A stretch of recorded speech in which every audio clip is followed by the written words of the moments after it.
All right, everybody, welcome to another episode of the LA Soccer Hub Show. My name is Gio Garcia. Today is Thursday, April 22nd.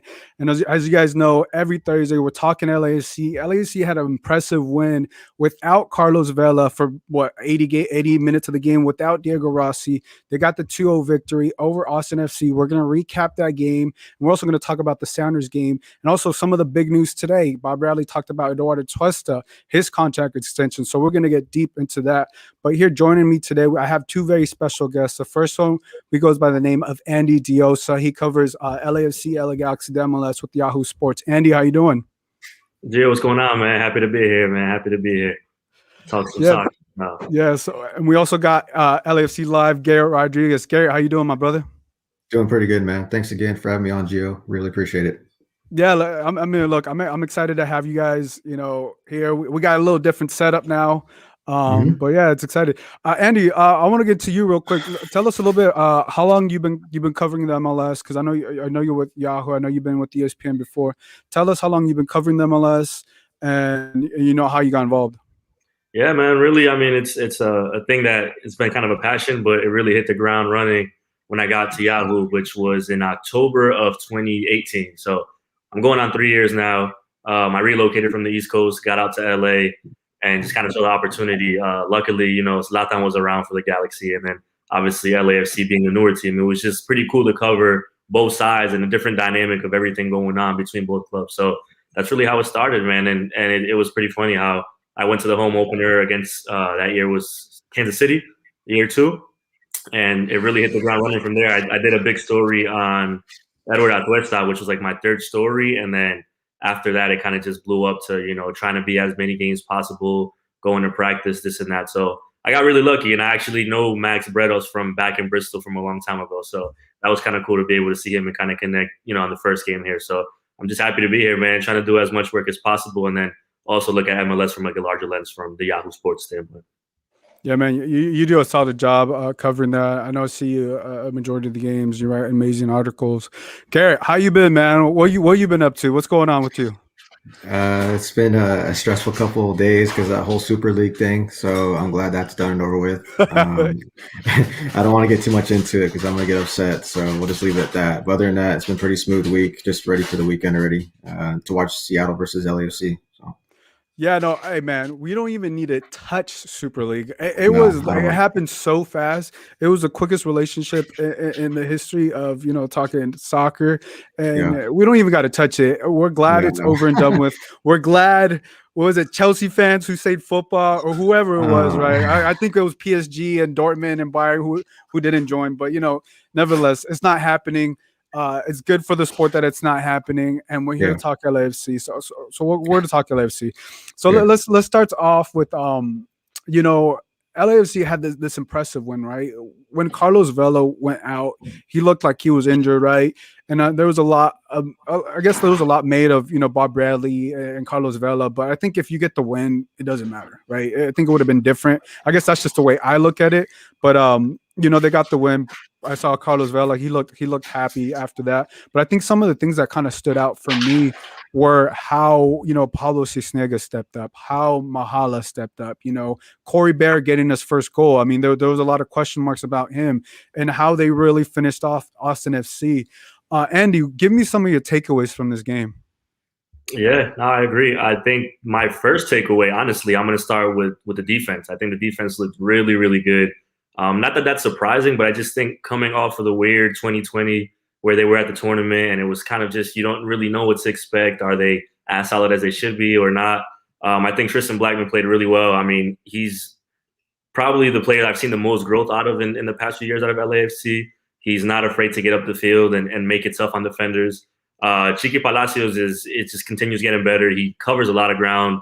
He's doing the same thing, getting behind defenders. And then, not to be biased, but the center back pairing, having 2 Colombians that really are able to relate to each other and really get one another comfortable. I mean, when Eddie Segura came here, and I still believe this, he's a very soft-spoken person off the field, but I mean, just watching his movements during the game, he's really in command. He's controlling everything, and I think that Jesus David Murillo is only benefiting off of him. So I think defensively they looked really, really good. And then along the same lines, like you said, that makes Pablo Cisnega's job 100% easier. I mean, it's not like he was challenged too much. And when he was there late at the end, he made those big saves. So I agree 100% with Pablo. I mean, he stepped up and what, just came out of nowhere, him being the number one goalkeeper per se, a few days after the Kenneth Vermeer news. But I mean, for the amount of times that people talk about Pablo, and I don't know what the reputation is between fans, do they love him, do they hate him? I always thought he was a great keeper, and I'm glad to see him get that number one opportunity because it's really going to benefit him a lot.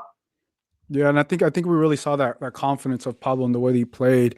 Garett, tell us what you thought about Pablo Cisneros' performance. Obviously, it's one game, but he looked really good. What were your overall thoughts?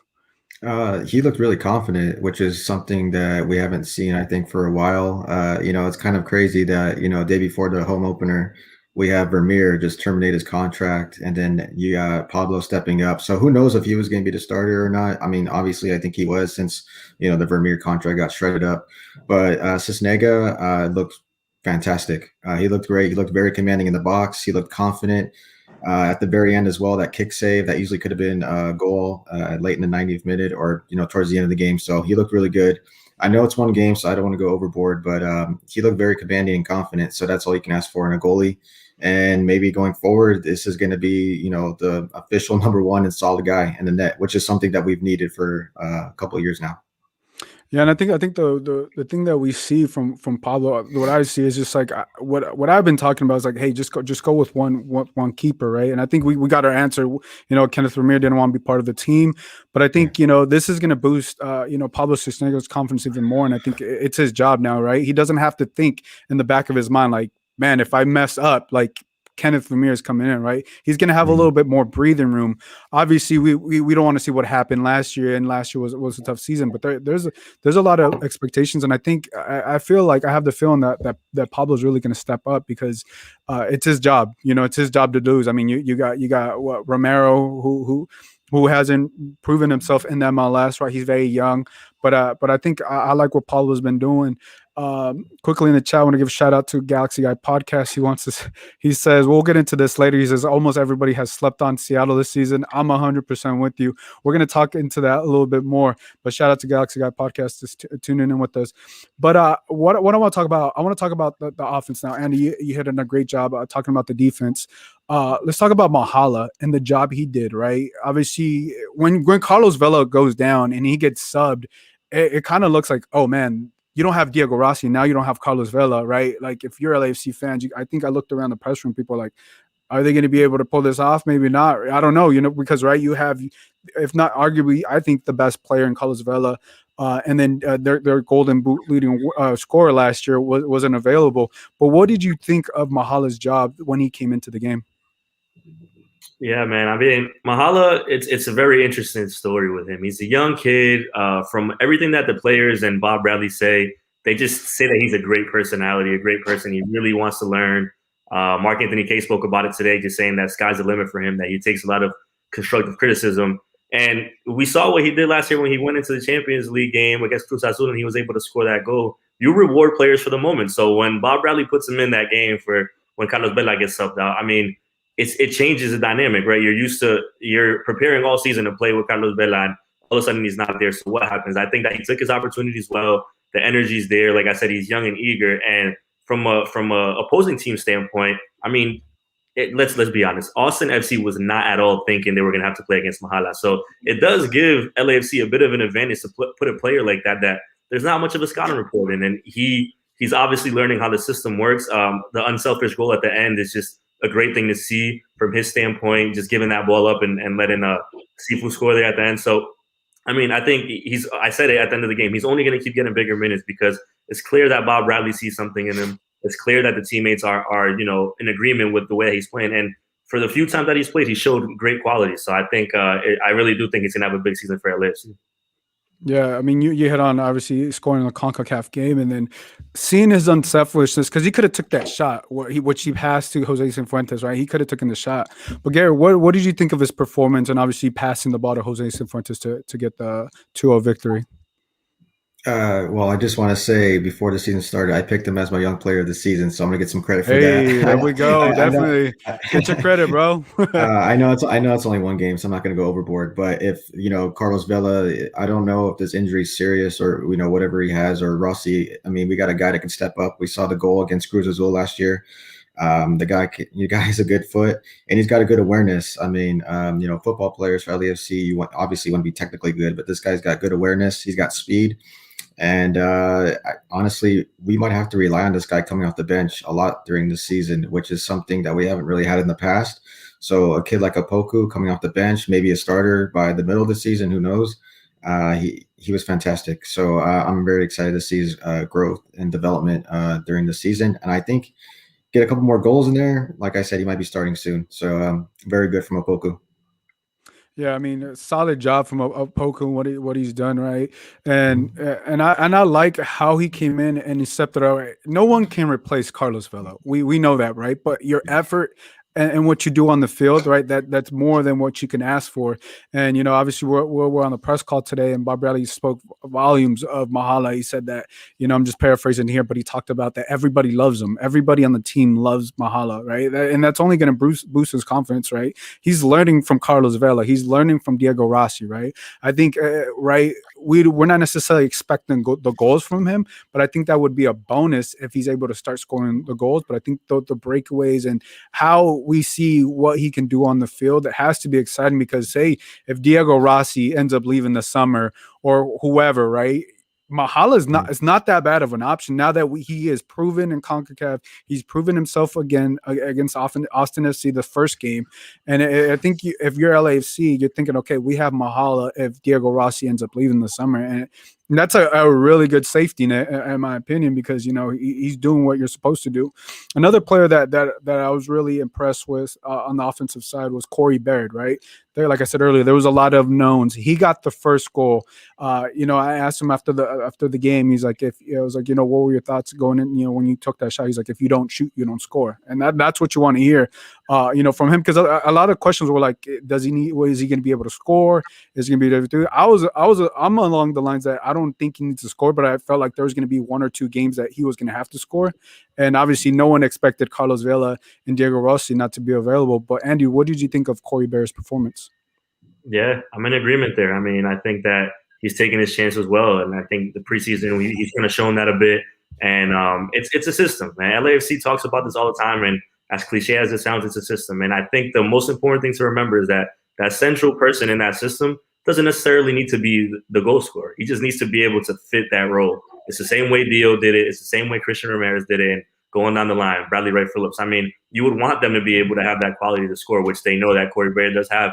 But at the same time, when you have a player like Vela, a player like Rossi, you know that the goals are going to come. So they really just need somebody to fit that system. And I think he is understanding his positioning. He understands where he needs to be, which is the most important part with that LAFC offense. So I think that he's clear-cut number one there in that spot, and it's going to keep growing. I mean, the first game, it was kind of on him, knowing that Rossi and Vela weren't there, kind of on him to be able to get behind those defenders and kind of create some problems. And he was rewarded with that goal, whether or not the deflection obviously was a helper. It was like you said, if he doesn't shoot that ball, it's not going to go in the net. So he saw an opening, he took his spot, and I think he's only going to be trending upward for sure. Yeah, and I think another thing that stood out from him was the work he was doing on the defensive end. Where I think I saw him lose the ball, and then he chased down the player, and I think that's what you want, right, from Corey Baird.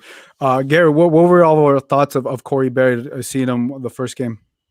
Just real quick, the bet we had, he had to score over 10, right? Was it over 10 goals and I have to get a Corey Baird jersey, or was it 8? Oh, I forgot about that. Yeah. we had a bet. Well, I didn't have a bet. It was like a statement.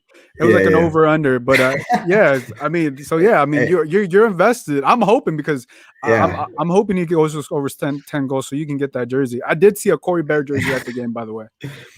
Okay, well, I might see another one. So, okay, so as far as Corey Baird, I like his work ethic. I think on one of my my match reactions after the game, I said that he reminds me, I'm not saying he has the ability of this player, but he reminds me of Carlos Tevez in his role. Really good work ethic. He hustles even if he loses the ball, and he'll score goals, scrappy or not. And I think, going forward, he's going to be hopefully the hold-up man. something that we've needed. And I know it's one game and he's got a goal, and it might have took a deflection, but if he doesn't shoot, that doesn't go in. So, if he's going to keep taking shots from outside the 18, that's something that I also want to see going forward this season. Not every goal has to be perfect. If we win the game, we win the game. If we get goals, we get goals. So hopefully Corey Baird could provide that going forward for this team. Yeah, I mean, I think that's what you want to see, and I think he's feeling more and more comfortable the more we see Corey Baird play in that system, and getting adjusted. Right, he's gonna have to get to know Carlos Vela and Diego Rossi, but now it's Mahala and probably Danny Musovski who's going to be playing. But I think you're going to be able to see a lot of different things from Corey Baird. So obviously, we've been talking about Carlos Vela and Diego Rossi today. Bob Bradley talked about in the press conference that both of those players are questionable. So I think I would assume that if you're Bob Bradley, if you're Carlos Vela, you don't really necessarily need Carlos Vela this game. It's too early in the season. If you want to be careful with the knee injury, right? And Diego Rossi, it's a hamstring. Bob Bradley did say that Diego Rossi was training, but he's not a full 100%. Carlos Vela was not training this week, so I'm more on the lungs that probably Carlos Vela is not going to play. Diego Rossi is going to be a game time decision. But what do you make of the news, Andy, of potentially holding off? Would you hold off if you're LAFC on Diego Rossi and Carlos Vela? Yeah, it's interesting. It's interesting. I think that's why everybody wanted to know, because we really didn't know when Carlos Vela went out in that Austin game. We didn't know. I thought it was a knee thing. Other people thought it was other things. And Bob said today it's a muscle issue. So for LAFC, you're not going to take any risk with Carlos Vela. I mean, after what happened last season, there's a lot of expectations this year. Obviously, as LAFC always has, you keep Carlos Vela on the sideline or progressing however he needs to be, however fast or slow that was. It reminds me of last season where every time LAFC would play, the questions would always be, when is Carlos Vela coming back? And he would say the same thing, we're not going to rush this. So it's not going to be a thing that they're going to put him back on the field unless he's 100%. I do say that to say this LA Galaxy game is going to come up very fast. And if LAFC really wants to hit the ground running, I probably could see a situation where they'll keep Carlos Vela out for a bit, but for the LA Galaxy game, they're gonna want to be at 100. So I mean, I don't see it being a huge issue with Carlos. You just have to be very careful once again as your star player. You're not gonna throw him out there before he's ready. And the same thing with Rossi. I mean, I could see a situation where Diego comes off the bench, maybe perhaps in the Seattle game if they do put him on the team sheet. But if not, once again, you're not going to rush that because those are the two focal points of your attack. You're talking about the two reigning Golden Boot winners, and you're not going to want to get him into a situation where you're regretting it later down the line. So that's why I was fine with Bob Bradley's decision even to pull him in that game. I mean, you could argue that all you want, but as a coach, you see one of your star player go down that way, and it did look a lot worse than it was. Mm-hmm. Pull the plug. I mean, it's the first game of a long season. You're not going to take those risks at this point. Yeah, and the good thing is also they won. Quickly here in the chat, the Mayan Buccaneer says 9 more goals and LAFC Live gets Corey's jersey. So, hey, man, we're all rooting for Corey because I want you to get that jersey, man. Because that means Corey Bear scores 10 goals. Yeah, LAFC's rolling. You got to assume LAFC is rolling, right? I'll frame it too. There we go. So what do you think of this? Should LAFC hold off on playing Diego Rossi and Carlos Vela? Yeah, I'll be honest. When the whole Carlos Vela thing happened, I was pretty upset. I won't read some of my tweets, but yeah, I was a little pissed off about it. Yeah, I mean, this is the second game of the season, and we don't know how serious really these injuries are. Maybe they're not even serious, and they're just holding them out. That could be a thing too. I mean, don't always have to tell the truth in these things. But it's against Seattle. I really don't like Seattle, by the way. I can't stand them. But it's a big game. Can we go for Poku up top and Baird and throw in Musovski? Sure, why not? Let's just do it. If you want to preserve him for the Galaxy game coming fast, like Andy said. So just hold them out, I guess. I mean, this is only the second game of the season, and now U.S. Open Cup is now not a thing. So there's no pressure to qualify. I mean, there's always pressure in the games, but no pressure to qualify into a tournament to get a trophy. So would you rather sacrifice these players now or sacrifice them during the playoffs and play through injury? I'd rather do the latter and wait till the playoffs to sacrifice the players. And we just hold off for now.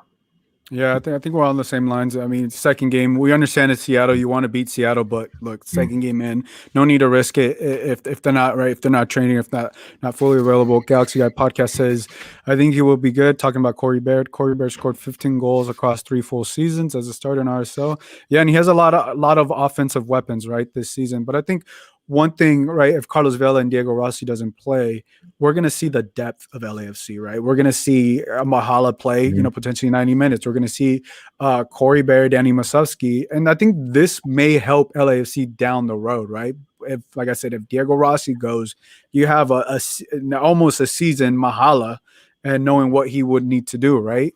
And, and I think Danny Masovsky gets in the mix there. Corey Baird feels a little bit more comfortable, and those three understanding what they need to do. And I think, and this is going to be a great game for LAFC, right? Whether Diego Rossi or Carlos Vela play, because you're going to get tested. Seattle Sounders just beat Minnesota, which I think is a pretty solid team. They beat them, 4-0, 4-1. I forgot what the score, but I mean, this is where LAFC is going to be tested in every position. And we know that, I think, Andy, you asked Bradley, about some of the challenges that they've had, right? We know that, Seattle Sounders have knocked off LAFC in back-to-back playoffs games, but I think no better way to really test your team and test the depth of what you have with these young three players. And I think what I see in this game is going to be, right, you want to win the game. Obviously, you want to win the game. But if for whatever reason they don't win the game, they're going to learn a lot more about their players, and they're going to know a lot about their defense. They're going to know about their goalkeeper. They're going to know about their forwards, because it's Seattle Sounders, and they always come pretty tough. Another thing I want to hit on before Bob Bradley talked about Kim Moon-Wan, and I just kind of want to read a quote here. He kind of just paraphrased. He said, Kim Moon-Wan is still in training. At times it's being adjusted. It's all the build up with him. Moon is not ready to play a lot of minutes. We still have to decide if he can give us a few minutes, not whether he's on the bench. So it looks like Moon may not be available this weekend for them. Looks like that knee. I think he has a knee injury as well. There was a lot of hype behind him, but unfortunately, like, Tristan Blackman has that spot locked down. So I don't think that's too bad. But now let's talk about Eduard Atuesta. Eduard Atuesta, there's been a lot of rumors with Palmeiras. There's been a lot of rumors that, there were interest. South American teams were interested. I asked Bob Bradley, and he pretty much said that they either have or they're going to finalize the deal with Eduard Atuesta, which I think is big. Andy, what are your thoughts on LAFC finalizing the deal with Eduard Atuesta? That right there is what you call securing the bag. You have to take advantage of these opportunities, and LAFC knows Eduard Atuesta he's the guy that makes it. He's the guy that makes the machine run. So the attention is going to be there from the outside. Teams are looking at him. Eduard Atuesta, when he was in Colombia, who I followed a lot when he played down there, he's a young kid, and he's growing. He's in MLS. He's grown a lot. He's shown his qualities as a player.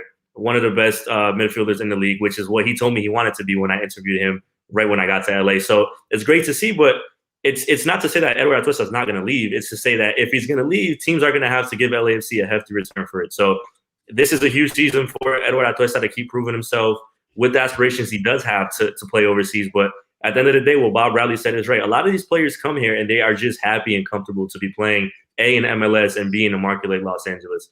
The system that LAFC is working with, they have aspirations to win tournaments. They know that attention is on them every time they step on the field, and that only benefits his players. So I think for Atuesta, as great as he's been and as solid as he is and continues to be, this is going to put more pressure on him to be even better. And I don't know what that looks like, but when he does start showing that is when teams are once again going to be coming in. So LAFC is smart in doing that because they're not going to let Eduard Atuesta walk for any pretty money. They're going to make sure that the return on investment is worth them letting somebody like that go.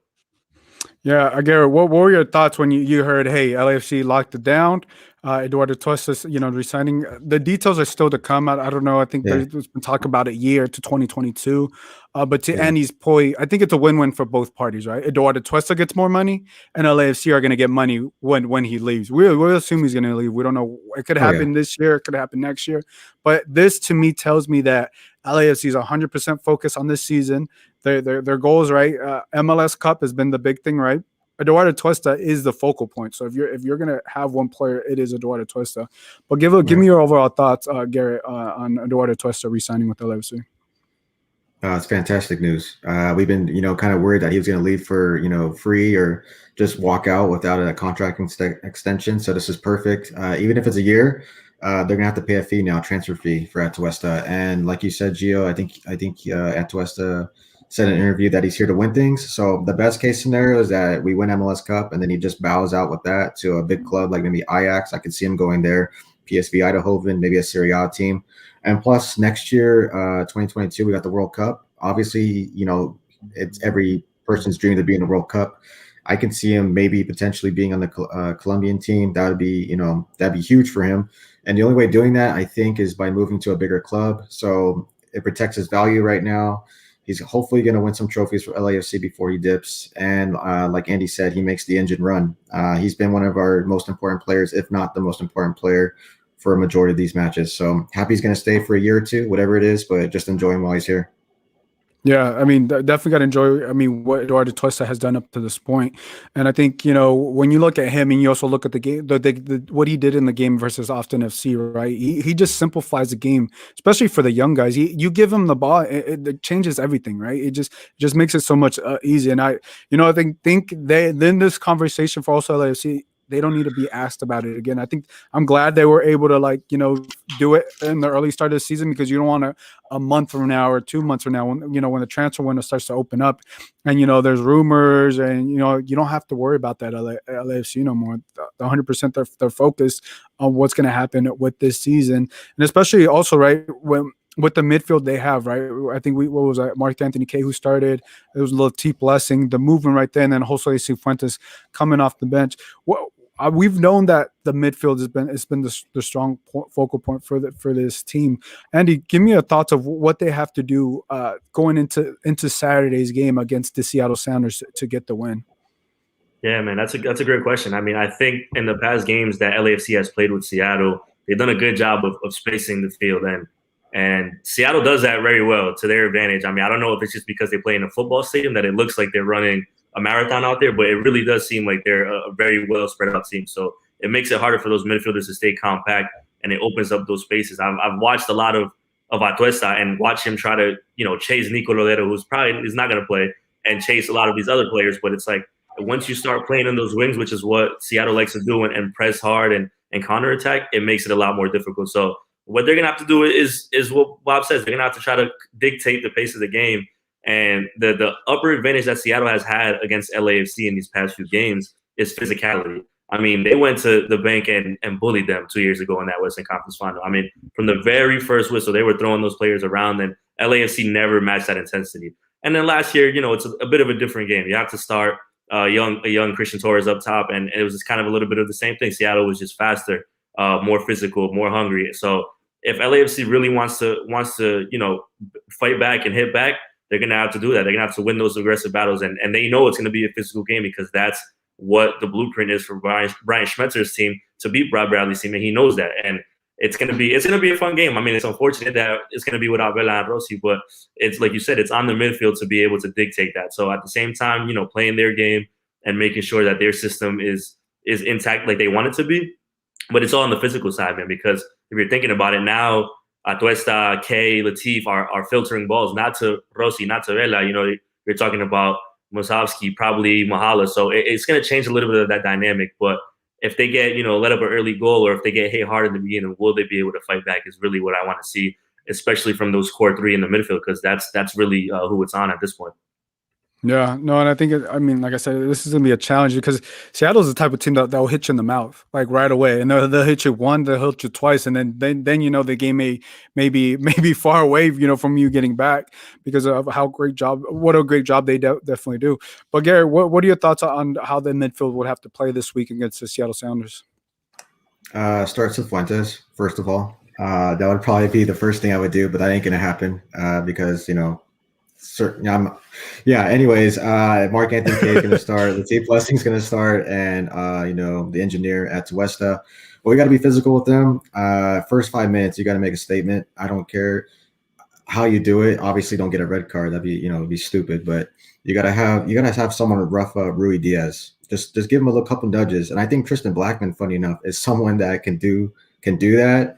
But as far as the midfield goes, Atuesta is going to have to be on it. I'm talking running the whole 360 of that midfield, controlling it. Mark Anthony K, just make the simple passes, don't overthink it. And Latif Blessing obviously is the engine as well.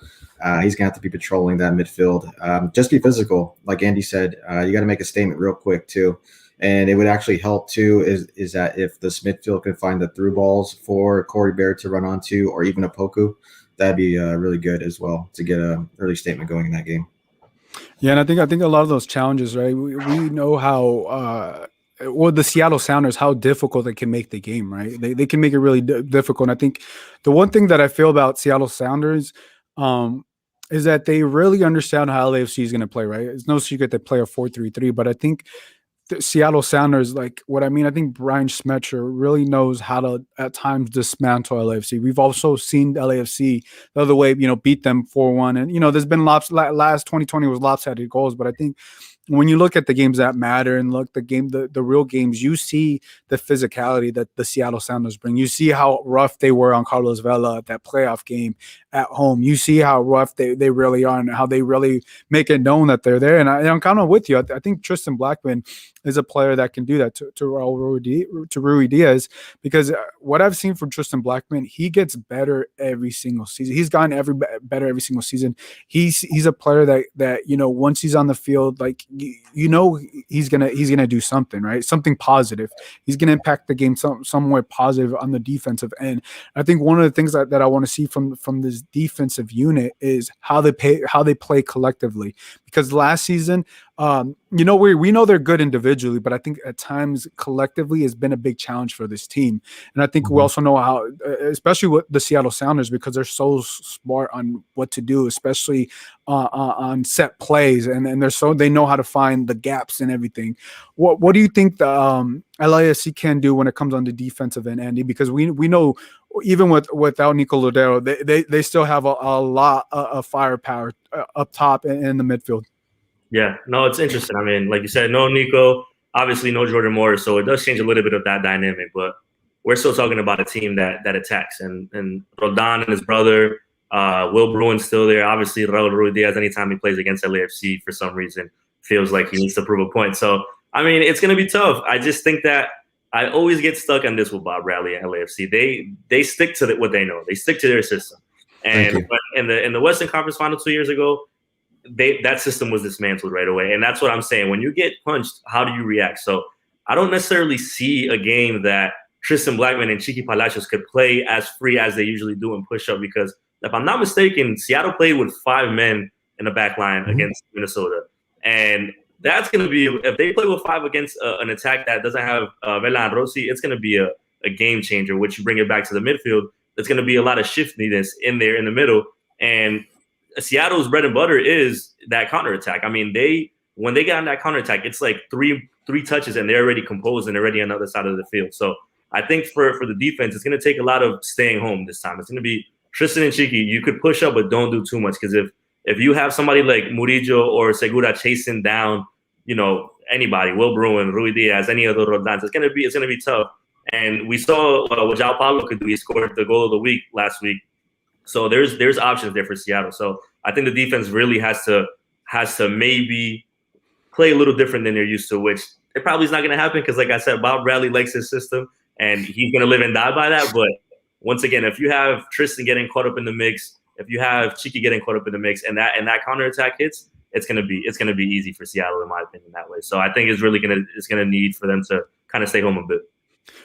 You hit on such a great point there, Andy, because I think that's where at times the weak spot of LAFC, or the challenge for LAFC, is right when you push up, and you said if Seattle essentially is parking the bus with 5 defenders, it's going to make it hard for any offense. We saw what they did with Minnesota, and then what they got Guanchope. They got some solid scores, right? And if they weren't able to break that.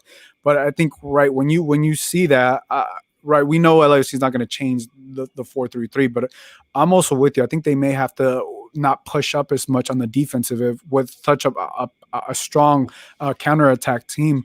How do you see it, Gary? What are your thoughts on this on this matchup?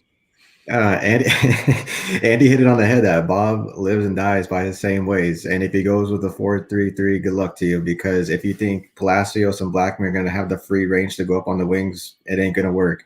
I would go with a 4-4-2, and I would put Atuesta and Cifuentes in the middle, and then have a Poku and Blessing on the wings to support those channels. But I'm not the coach. I honestly I don't know how it's going to go because there could be different injuries that that people are going to be recovering from their side. Obviously, Rossi and Vela, if they end up playing, maybe it changes how we attack offensively. If they're not there, how's that going to change? All I can say is that we can't push up as much as we like to. Blackman and Palacios hopefully are more disciplined. And when I mean by disciplined, I don't mean just staying back the whole time, but attack when you can attack and then stay back when you have to stay back, cover for each other. Also anxious to see Murillo and Segura, how good this partnership's really going to be. This is the first big test. I mean, Austin FC, they weren't, world beaters, but this is going to be a really big test against Seattle, who I think is one of our rivals. I would assume they're one of our rivals now. I mean, we don't like each other. So it's going to be a big test. Can we do it? That's another thing. We'll find out. I think you hit on a point. I think the 4-3-3, it works well, but I think when a team really understands you, like the Seattle Sounders, and we know Bob Bradley has not wanted to change for that, but I'm more along the lines, right? It's clear none of us are coaches, right? But we're here to talk about it and we're here to dissect. But I think what you said potentially I think games in any sport, in-game adjustments do a lot of things. Right. We saw obviously the Galaxy, what Greg Vanney did. Right. But I think a team like the Seattle Sounders, I think when you play them, it comes down to halftime adjustments because the 4-3-3 is not working. Right. And I don't mean to get too much into it, but I think if it's not working with this team and it hasn't worked for a number of years, when does LAFC or when does Bob Bradley, okay, you know what, let's try something else, or you know what, let's stick. Hey, I'm gonna die and live by my sword, and that may be how he rolls, right? But I think I do feel like one or two teams you can adjust the formation and not be able to push as high. How do you see it, Andy? No, I agree. I mean, I think when it comes to Seattle, when it comes to a team like Portland, who's kind of figured out how to play against the system that Bob Bradley has with LAFC. That's why you see those games be a little different. When LAFC played Portland a few years ago in the U.S. Open Cup here at the bank, it was the same thing. It was Portland came, attacked, and it was scoreless most of the game, but they were just always the more physical team until they finally broke through. So there's certain coaches that when you're playing against a Bob Bradley coach team, they're going to take that challenge. And Ryan Schmetzer will be the first one to step right up, and as will Gio Savarese. So it's true. I mean, that would be great if they did change the formation a bit, but once again, it's the second game of the season, so it's gonna teach them a lot. Seattle's right back on the calendar, if I'm not mistaken. A few games after the Galaxy, they traveled to Seattle to play them, so that could be just like a little bit. Let's see what happens here, and then go up there with hopefully a full squad with Rossi and Vela, and that will be a different game. But yeah, it's gonna be those first few minutes, like you say, are important. They're gonna set a tone because if they're gonna let Seattle play that same game that they're used to playing against LAFC, it's probably going to be a long day for Bob Bradley and company. Yeah, and I think we want to see how the top three guys do, right from top to bottom. But I think also it's going to be important, like if they end up losing, how did they lose? Were they in the game, right, or were they just completely out of the game? Did they get suspended? I think one of the things I'm going to look for is how they do in this formation, right? Obviously, Carlos Vela and Diego Rossi may not be there, but I think you also got to see, right, like how, because they've been 4 years, right, as a club, right, but they've lost to them in the playoffs, right? I think by this time what Seattle Sounders is going to do to you. So I'm very interested to see what the coaching staff has learned from Seattle Sounders. Like, hey, to your point, right? Do we tell Tristan Blackman and Chucky Palacios not to push up because a counterattack is more deadly than us? It benefits us to stay back more than essentially the push up, right? With the offensive minded. Those are the things that I'm going to look forward to. What are you going to look forward to when you look at this game, Garett? Well, we touched on it. They're going to attack on the channels. Diego Palacios and Tristan Blackman. But, as we talk about, Bob is stuck in his 4-3-3. So when this game got announced, I'm sure Seattle's coach Brian Schmelzer, or whatever the hell his name is, probably circled that game and said, I already know what Bob's going to do, because he's already all three of us know what Bob's going to do. That's what I'm trying to say, is that this team is way too talented not to be able to adapt. You know what I'm saying? You should be able to play any formation you want with the type of players that we have on this team, but we don't. We play the same thing every time. So I'm looking forward to, are we going to go for a different formation, maybe a 4-4-2? That'd be something I would want to roll with. Injuries, obviously. Is Vela, Diego Rossi going to be back? Also, midfield trio if we do go with the 4-3-3. And then also Palacios and Blackman. I think those are going to be two of the most, if not the most important players on the pitch that day. I know they don't chip in with goals and whatnot, but I'm saying as far as attacking wise and defensively. And then also Pablo on goal. How's he going to do? This is not just Austin FC or a Colorado Rapids. This is Seattle Sounders who just put 4 past Minnesota. So he's got to be on his game as well and commanding the box. Yeah, I think all eyes are definitely going to be on Pablo Cisneros as well. Quick in the chat, IH3 says, I agree. No idea why. I think he's talking about, what we were just hitting on. And I think, right, because I don't think it's too big of a deal in the second game, right? But I think if this comes down the line and if we see the same story, then it's like, then we can hit on it again, right? Then we're like, when can LAFC? Because we've also seen them win too, so it's kind of hard to judge them. The only reason we haven't seen them win, it's in the knockout games, right? The knockout stage, and I think that's where it gets a little bit more interesting. But as I look at the schedule, right? I think they got Seattle Sounders, and I believe they have Houston Dynamo, and then they got. And then they got the El Tráfico, right? LA Galaxy that they play away, which is 15-minute drive. So right, so you won against Austin. You're gonna have a tough game against the Seattle Sounders. The Houston game kind of looks like a give me to me, right? It looks like so. That's like a give me, right? And then also if you look at the El Tráfico, that's a toss up. No one knows who's gonna win that game. You never know. It doesn't matter which team is rolling high. It's a classic derby, and that's what we love. So out of the 2 of the 4 games, it looks like 2 of them, like they won the first one. It looks like Houston looks like a possible dub, looks like a possible win. This game could do a lot of things for LAFC to start the season, because they could go say they win and then they win against Houston and somehow they draw or they lose against Galaxy, just for example. They could be 3-1, right? Or 3-1-0 or whatever, however you break it down. Or if they lose this game and then they don't have I don't want to get too ahead of myself, but they don't have a good game with, let's say this tie with Houston, and for whatever reason, they don't have a good game against Galaxy. You don't want to start the season 1-1 and 2 or 1, whatever the math ends up. I think, if you can get a point, obviously you want to get the win, but without those 2 horses, I think if we look at the big picture in these 4 games, how LAFC does, and I mean, and starting with tough games, and I think this is what you want to see from the MLS. How do you see these first 4 games for LAFC, Andy? Yeah, that was tough. I mean, I think the one benefit for Saturday's game is that it is at home, and LAFC is a very solidified team when they play at the bank. Granted, it's not the full capacity, but we saw what the fans could do there when they played against Austin. They make noise. It changes the dynamic of how they play. So that does benefit them. But if we're talking about that, it's 3 games on the road, right? I mean, I guess we're not going to consider the Galaxy game a road game, but they're going to have to go to Carson and play against fans that are going to be loud and yelling whatever they yell down there. So it's going to be tough. It's going to be tough. Like you said, the Houston game is the one that pops out as, maybe this will be a one that they get back on track if they do lose against the Sounders or not.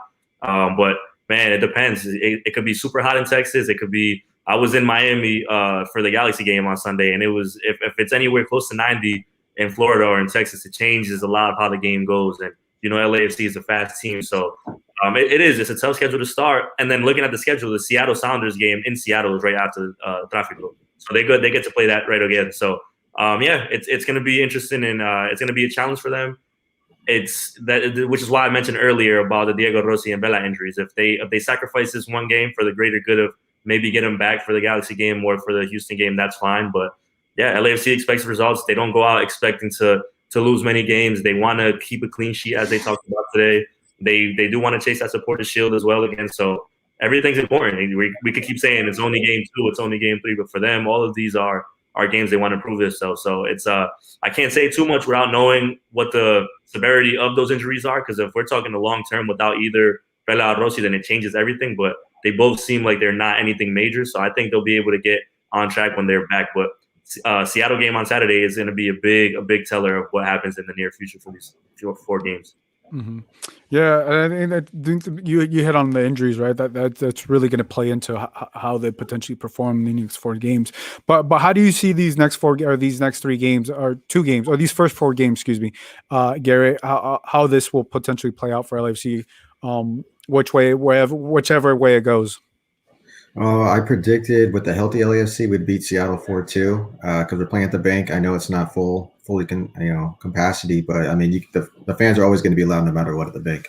But with the unhealthy LAFC, you're missing Diego Rossi, Carlos Vela. I'm going to be biased. I'm going to say 3-2 win. We're going to just win that game. Opoku's going to have 2 goals, and Hey, I Corey like the Baird's going to get another one. confidence. We're going Poku. Yeah, Poku times 2, and Corey Baird is gonna be on his way to getting me a jersey. So you need the Corey Baird. You need the Corey Baird. I was gonna say, you gotta get the Corey Baird in there. I know, I got Corey Baird in there. So 3-2, 3-2, and I think Houston we should be able to whip that ass. I'm gonna be honest, it should be 3-0. I don't even know anyone who's on that team besides James Harden, who's the owner. And then, he doesn't even own the team. Well, he doesn't. Well, he does own. He's not even in the city. I should say he's no more in the city. Oh, whatever. Same thing with Kevin Durant in Philadelphia. Anyways, and then we got the reversing Galaxy at their place against the Call of Duty streamer, so that should be pretty good.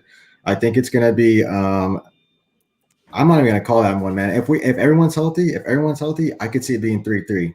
Those games are always high scoring, and I could see it being 3-3. Non-biased. Yeah, we got some LUD from Edgar Quesada. I don't know. We can't read the emojis. I don't know what's going on with Facebook, but just want to give a shout out to him. But yeah, no, I think it makes it interesting, right? What these 4 games could mean for LAFC, right? We hope. I think we're on the hope that Carlos Vela misses 1 game. Misses 1 or 2 games, right? If he misses this one and then Houston, like you said, and he's ready by the Galaxy game, and then you're fine. You can live with that, right? You save that knee, right, for the season. But I don't think you wanted to get to a point where it's like, oh dang, like last season, right? Because he looked like he was ready to come back, but I think you take it with caution. Misses 2 games max, no big deal there. We know what Carlos Vela can do. We're not worried about him. I think Diego Rossi, I think it was a hamstring injury. The good thing he was training, right? He was able to train. He was available there. For whatever reason that he's not available for this game, you wait till Houston, and then you have you hope you have everybody minus Carlos Vela and Ken Moon Wan.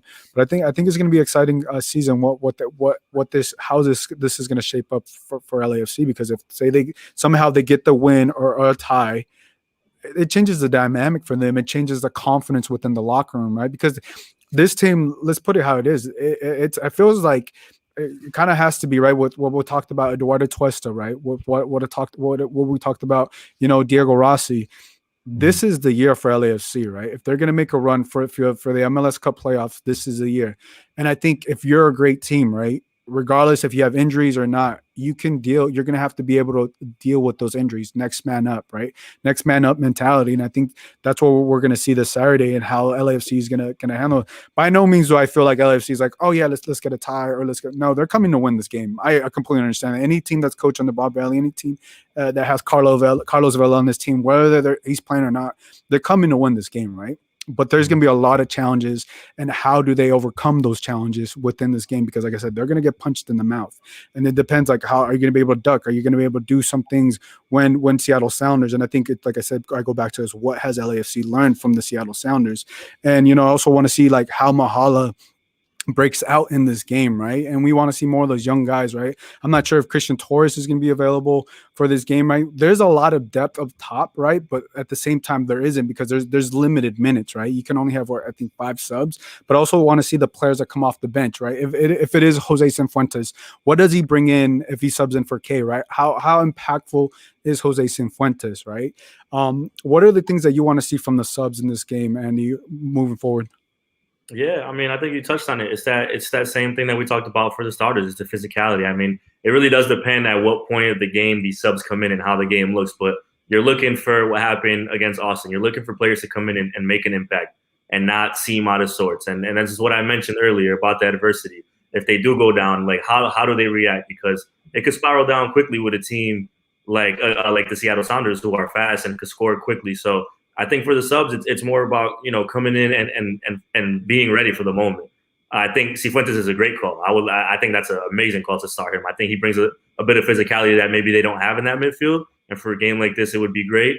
But even if he does come in as a sub, whatever, him, Pancho, I mean, any of those players just have to be ready. And I think we've already mentioned this, but this is why LAFC's roster is built the way it is this season. They're ready to plug in place. If talk to anybody on that team like we did today or any other day, and they don't care what questions you have. They're gonna say whoever's here is here for a reason and is gonna step up, and we're confident. And Bob Bradley said that's why he's confident in Mahala, and that's why they're confident in Corey Bear. So I think that the same thing goes with the subs. You know, you play somebody like Cifuentes or Ginella, and you have confidence that they could step in and replicate what Atuesta does, what Latif does, what Mark does. Now, that's the midfield. I don't know about the top three because I think they're already on their second tier right now. So if they need to start making subs in that top three on Saturday, then it's going to get really complicated. But yeah, it's the youngsters, man. It's this team. If I'm not mistaken, I was looking at the stat before the podcast. 20 of the players on LAFC's roster are 25 or younger. I mean, it's crazy how young this team is, and the expectations are so high with players that young. It's a huge challenge, but it's what keeps his team hungry, man. They know that these young kids are ready to prove a point, and Mahala's started to do that. I think Bryce Duke is a great player. He's not able to get the minutes because of how competitive it is, but these young kids are good, man. So they're going to get their opportunities here early, and they have to be ready for it because, like I said in the opening, you're going to reward players for good moments, and that's why Mahala is in the position that he's in now. So if they could do that, I think they'll be, the subs will be on the right path.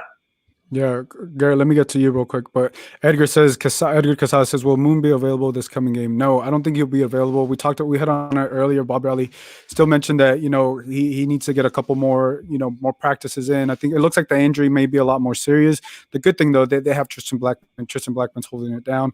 So I don't see Moon being available.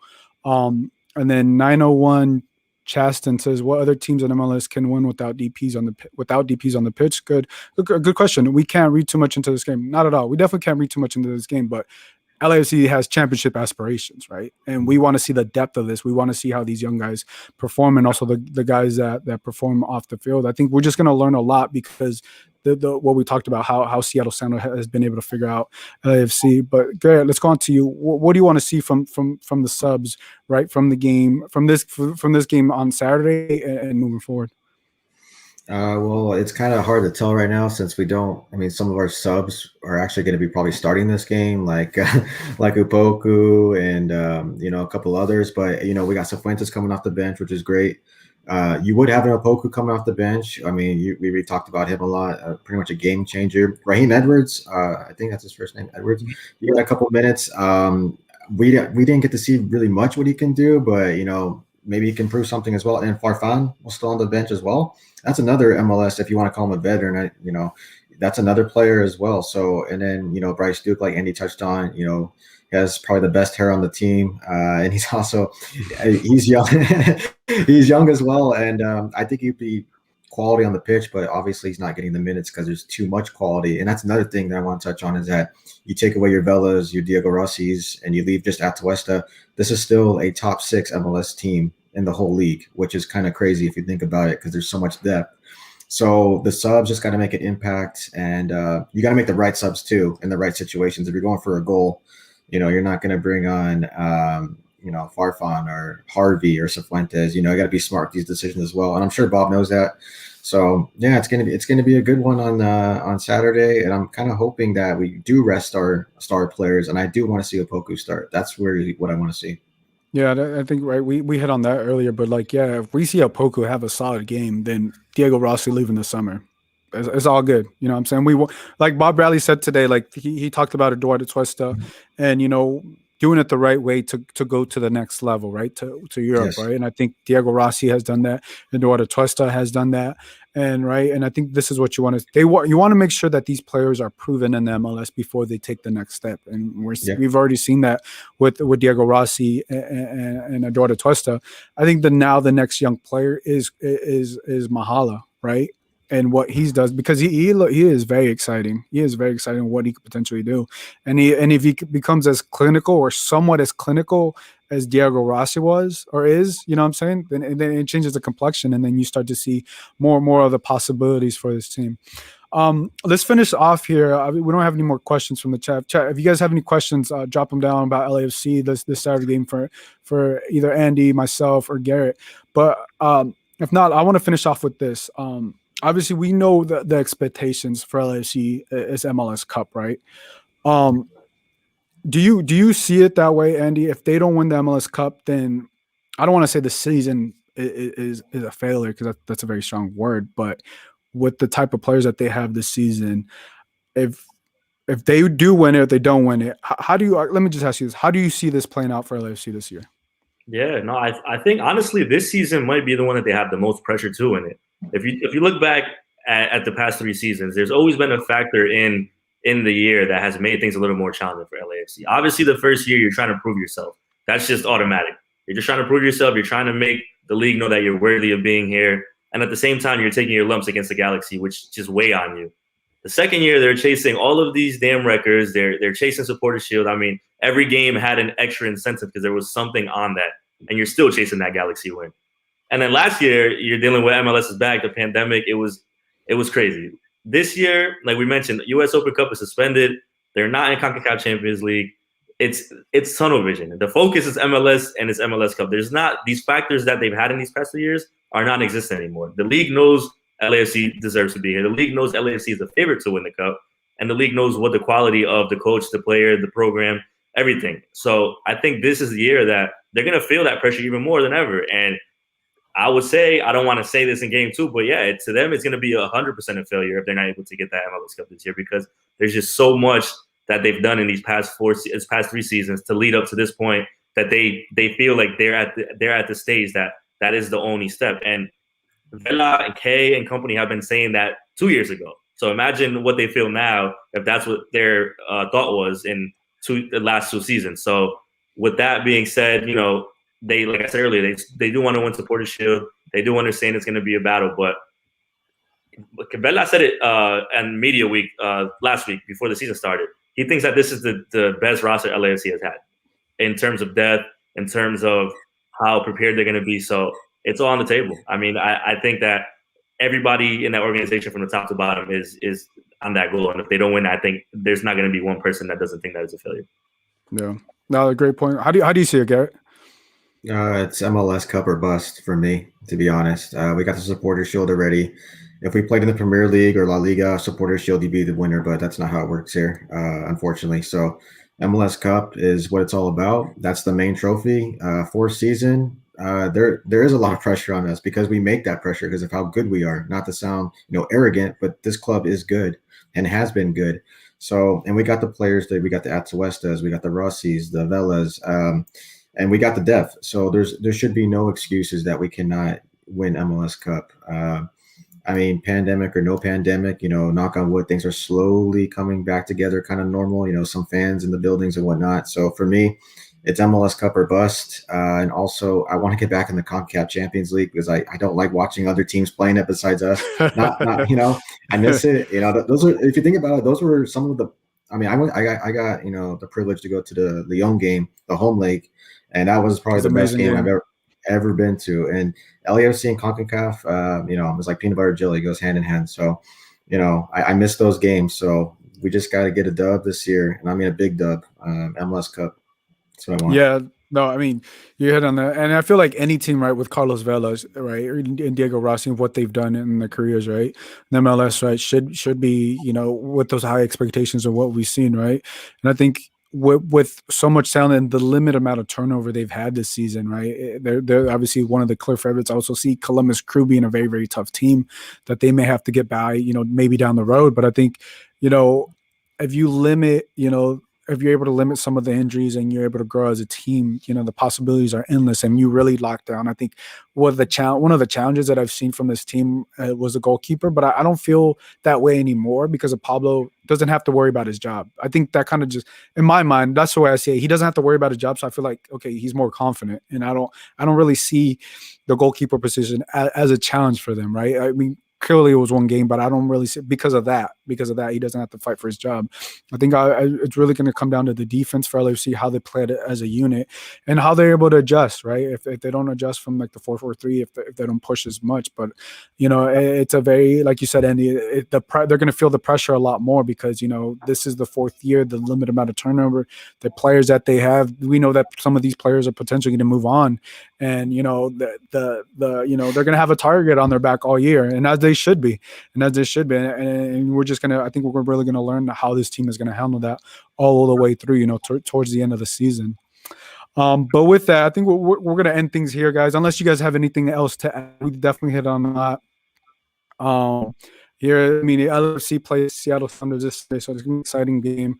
They play at 3:00 Saturday. So some of the fans, I know some fans were able to get in this game. So it was a fun time. I was there last Saturday. It was a fun time to see fans, and it was like 4,000 fans. I mean, the 3252 was rocking. The 3252 was rocking. It was good to see the tifo to Mo of Mo. So Yeah. shout out to LAFC for doing that. They also were the force out for Mo, right? So you really love to see what LAFC does for their community. Quickly here, Edgar has one last question. He says, if Brian Rodriguez doesn't get bought by America, is there another team on the prowl? How much backlash do y'all think there will be for his comments earlier in the year, whether it was met or not? I mean, brother, this is a great question. I'm so glad you asked this question. I think, look, Bob Bradley left the door open, but I mean, the way I see it, any relationship can be fixed, and especially when you're worth they paid for you $11.5 million.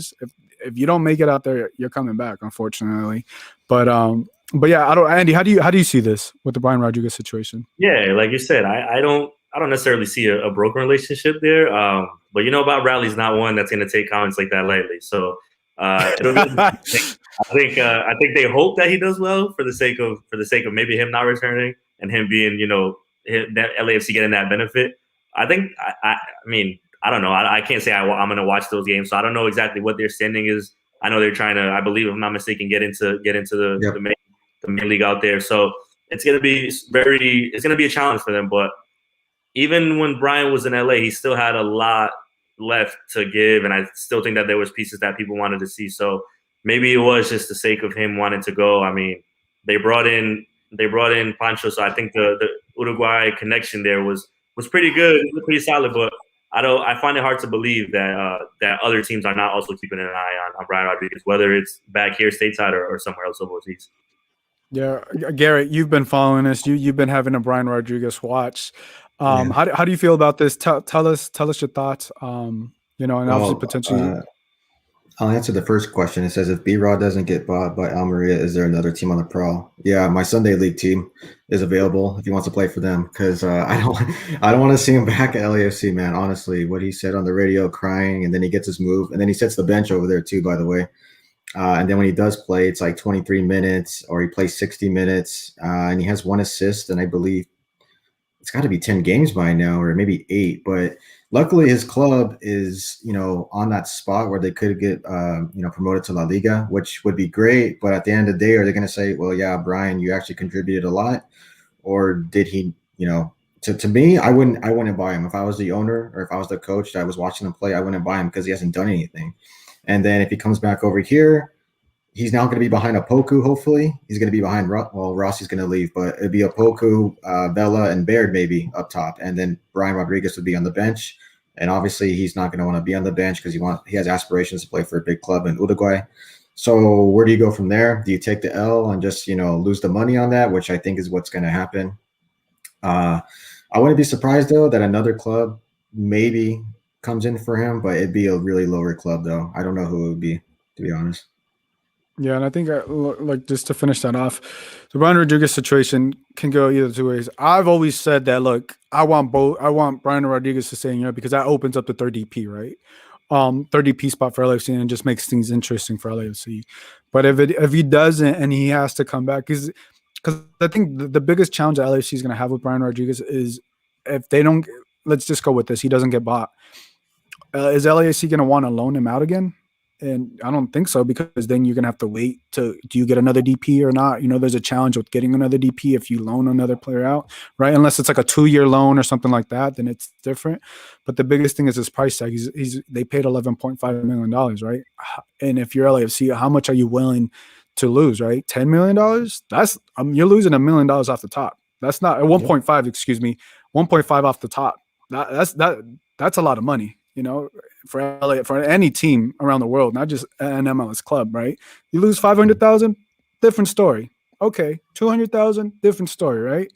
But it's like, what is LAFC willing to lose on Brian Rodriguez if he doesn't want to come back? I think the biggest challenge is, though, the biggest thing that we could see. I think if Bob Bradley's gonna have to, you're right. You're gonna welcome him back with open arms because you have to.